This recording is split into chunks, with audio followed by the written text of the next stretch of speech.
encore une fois, je crois qu'on ne le mesure pas assez, c'est la retenue des Russes dans ce conflit.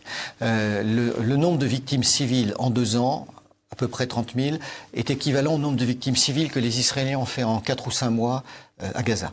Donc ça montre bien alors il y a par contre le nombre de victimes militaires est évidemment très très élevé des 2 côtés, mais ça montre bien que les Russes ont pris en considération dès le début le fait que les zones qu'ils voulaient libérer, le but c'était de les rattacher à la Russie. Donc il ne s'agissait pas de faire des massacres aveugles.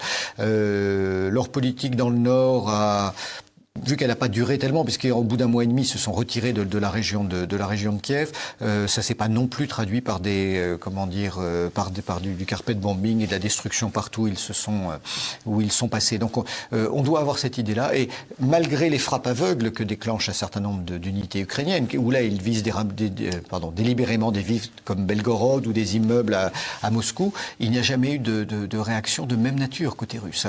Tout est toujours ciblé. Ce sont des centrales électriques, ce sont des postes de commandement, ce sont des nœuds ferroviaires, et on est obligé de constater une certaine mesure chez eux.